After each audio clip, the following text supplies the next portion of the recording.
New info when it comes to nutrition for your dogs tonight. We all know it can be tricky, especially if you're thinking about cooking for your pet. Which human foods are safe for dogs to eat? Will it meet their dietary requirements? Is cooking dog food at home really better for your pup? There are so many things to consider. So let's ask our 12 News expert, Brett the vet.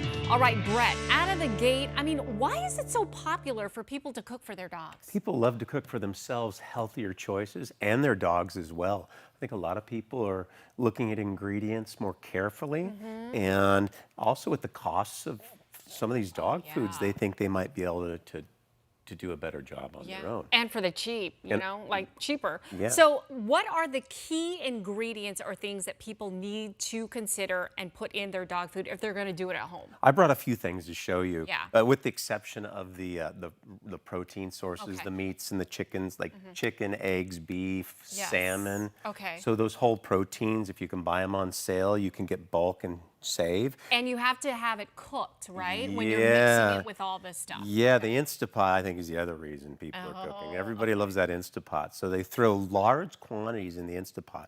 And it's usually a grain source and a protein source. So I brought some examples of grain sources. You got oats, for example, rice.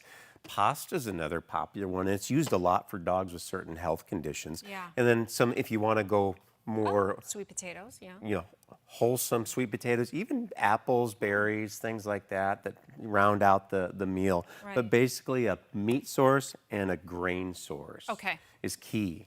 Now, the problem with cooking for your dog is sometimes it's the elements like how do you know it's complete and nutritionally balanced, right?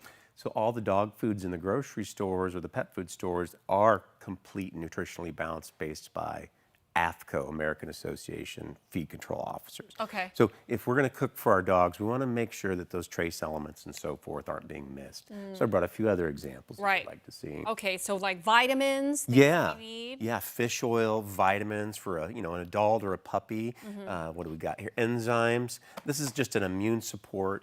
And then there's disease or condition-specific things, such older dog with arthritis. You might want to add some supplements for joint health. Right. Let's not forget our kitty cats. If you're cooking for them, maybe a hairball remedy or urinary tract health. Okay. So rounding that out with products like this and maybe some calcium too. Okay. Depending on the dog. And people should really take into account, probably I'm thinking the age of the dog, like you were saying, any dietary needs like the arthritis stuff. It can be very specific. Yeah, giant breed dogs might have a different protein requirement or calcium levels for those big, fast-growing bones. And if you don't want to do all this, this isn't a product that I support or endorse, but this is basically whole food in a box. You just add water to it, and it has all those ingredients, healthy things like bananas, celery, apples, chicken, etc. Yeah. That's kind of hitting the easy button if you don't want to do all this. But this has become a very popular thing, and I think it's important that we're not missing some of the key elements. Yeah. So what are your thoughts on raw food? Because that has become popular too with some folks. It is, and if you look, there's some FDA guidelines that suggest against it. I'm not a big fan because you're potentially putting yourself, your pet, or if you have young children at risk for those pathogenic, foodborne pathogens, Listeria, E. coli, Salmonella, etc. Okay. So if you have young kids in the house and you're not practicing food safety techniques properly, I don't recommend it. Yeah. A lot of people think it's ideal for the pet, but not when it's going to sacrifice something, somebody in the family. Safety. So, okay, safety. Bottom line, is this something that you recommend cooking at home for your pet?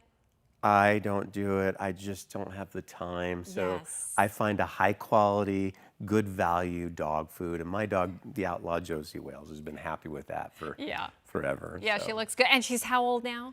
11. 11? Yes. There you go. Yeah. Okay, Some might say she's eating too much of that kibble, but that's okay. She's happy, right? Yeah, she is. Okay, Brett, thank you. If you have any questions that you want to ask Brett the vet today, just text us 602-444-1212. Again, make sure to let us know who you are, where you're texting from, and don't forget to send a pic of your pet. We'll get some of your questions answered live on the air in about 20 minutes. Lindsay.